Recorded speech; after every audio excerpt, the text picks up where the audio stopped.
கொஞ்சம் காஃபி, நிறைய கதைகள். நான் உங்கள் ரேகா. இன்றைக்கான கதை மூப்பு. அழகான வயல்வெளிகள் மற்றும் இயற்கை வளங்கள் பொங்கி வழியும் கிராமம் பூஞ்சோலை. மச்சு வீடு என்றால் கைவிட்டு எண்ணிவிடலாம். ஆனால் குடிசை வீடுகளோ கொட்டி கிடக்கும். இந்த கிராமத்தில்தான் இந்த கதையின் நாயகனும் நாயகியும் வாழ்கின்றனர். நாயகன் பெயர் பெருமாள், நாயகி பெயர் பேச்சி. இருவரும் 70 வயதை கடந்தவர்கள். ஏய் பேச்சி, நான் வயக்காட்டுக்கு கிளம்புறேன் என்று பெருமாள் துண்டை உதறி தோளில் போட்டுக்கொண்டு வேட்டியை மடித்து கட்டி புல்லட் வண்டியை எடுக்கச் சென்றார். அடுக்களையில் இருந்த பேச்சி, இருங்க வர்றேன் என்றாள். வெரசா வா, நேரமாகுதுல என்றார். அப்பப்பா, துரைக்கு ரொம்பதான் அவசரம் என்று முணுமுணுத்தபடியே வந்தாள். கொஞ்ச நேரம் பொறுக்க முடியாதா? நான் என்ன குமரியா ஓடி வர? எனக்கும் வயசாகுதில்ல என்று சினந்தாள் பேச்சி. ஏன் பேச்சிக்கு வயசாச்சா? நீ எப்பவுமே எனக்கு குமரிதான் என்று கூறியபடியே பேச்சியை குறும்பாக பார்த்தார் பெருமாள். ரொம்பத்தான் உங்களுக்கு என்று பொய்யாக கோபப்பட்டு வெட்கப்பட்டாள். எப்பொழுதுமே பளிச்சென்று இருக்கும் பேச்சியின் முகத்தில் ஏற்படும் வெட்கத்தை ரசிக்கவே வேண்டுமென்று சீண்டுவதே பெருமாளுக்கு வேலையாக இருந்தது. பேச்சிக்கும் அது நன்றாகவே தெரியும். பேச்சியும் ஒன்று சும்மா இல்லை. முறுக்கு மீசையும் 70களில் மிடுக்காக இருக்கும் தன் கணவரை ரசிப்பதற்காகவே வம்பு இழுப்பாள். இது பெருமாளுக்கும் தெரியும். இருவருக்கும் இடையில் இருக்கும் இந்த விரசமற்ற அந்யோன்யம் அழகானது.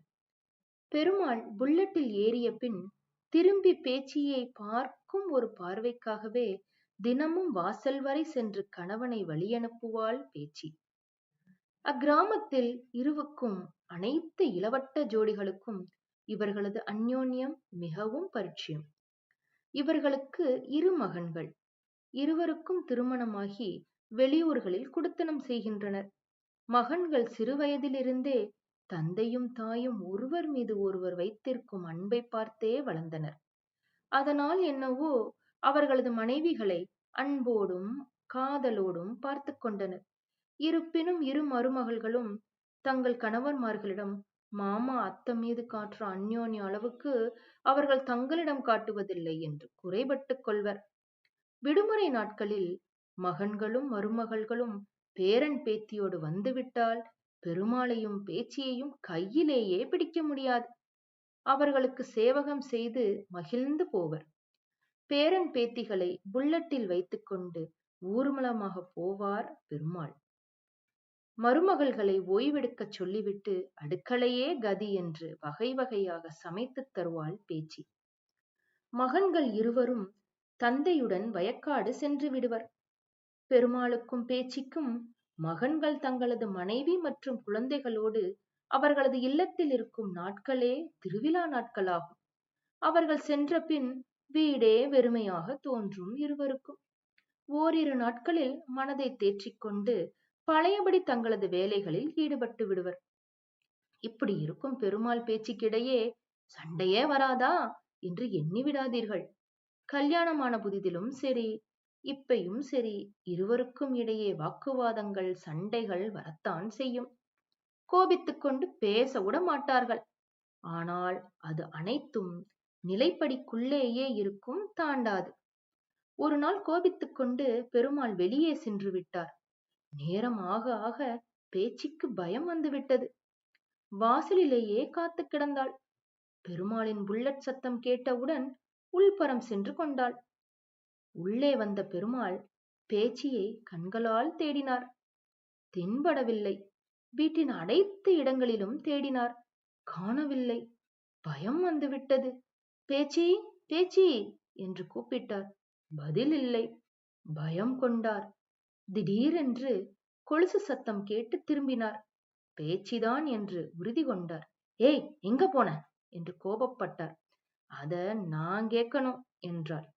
கொஞ்ச நேரம் என்ன காணோன்ன உடனே இப்படி பயப்படுறீங்க, கலங்குறீங்க, அப்ப எனக்கு எப்படி இருந்திருக்கும் இம்புட்டு நேரம் என்று சினந்தாள். யார் இங்க பயந்தா என்று மீசையை முறுக்கினார். அதான் பார்த்தனே என்றாள். ஆமா, இப்ப என்னன்ற? எங்க போன?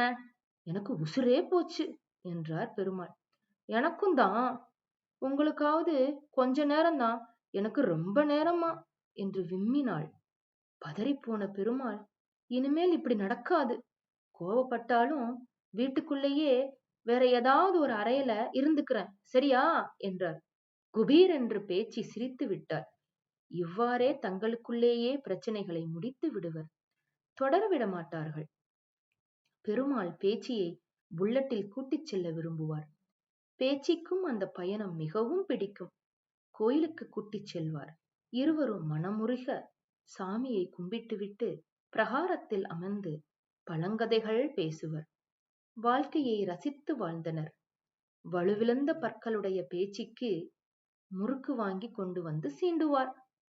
அவள் கோவப்படும் போது ஒளித்து வைத்திருக்கும் அவளுக்கு பிடித்த பலகாரத்தை தந்து சமாதானப்படுத்துவார். பின்பு சிறு உரலில் முறுக்கை இடித்து தருவார். கோபத்துடனே வாங்கி சாப்பிட்டு விடுவாள் பேச்சி. இருவரும் ஒருவரது நிறை குறைகளை மற்றவர்கள் ஏற்றுக்கொண்டு வாழ்ந்தனர். முதலில் கடினமாக இருந்தது. ஆனால் இருவருக்குள்ளும் இருந்த அன்பு அவர்களை மாற்றியது. வாழ்க்கை இனித்தது. இதுவே இல்லறத்தின் அடிநாதமாகியது. மூப்பின் காரணமாக பேச்சியின் உடல்நிலை சரியில்லாமல் போனது. மருத்துவர்கள் வீட்டிற்கு வரவழைத்து வைத்தியம் பார்த்தார். ஏனென்றால் மருத்துவமனை என்றாலே பேச்சிக்கு பிடிக்காது. பிரசவத்திற்கு மட்டும் வேறு வழி இல்லாமல் மருத்துவமனை சென்றாள். பேச்சியின் உடல் சுகவீனம் பெருமாளை வருத்தியது. இருப்பினும் தைரியமாக இருப்பது போல் காட்டிக்கொண்டார். பேச்சிக்கும் அது நன்றாக தெரிந்தது. ஏங்க என்று பேச்சி அழைத்தாள். சத்தம் கேட்டு விரைந்து வந்த பெருமாள், என்ன பேச்சி என்றார்.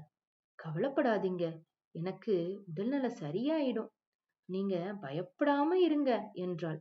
உடனே பெருமாள், யாரு பயப்படுறது? இந்த பெருமாள் சிங்கம் தெரியுமா என்று மீசையை முறுக்கிக் கொண்டு சொன்னார்.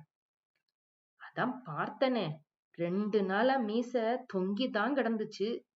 இப்ப நான் கேட்ட உடனே முறுக்குறீங்க என்று புன்னகைத்தாள். இப்படி மலர்ச்சியா உன்னை பார்த்து எத்தனை நாள் ஆச்சு பேச்சி என்றார் பெருமாள். அதற்கும் புன்னகைத்துக் கொண்டு பெருமாளின் கரம் பிடித்து அழுத்தினாள்.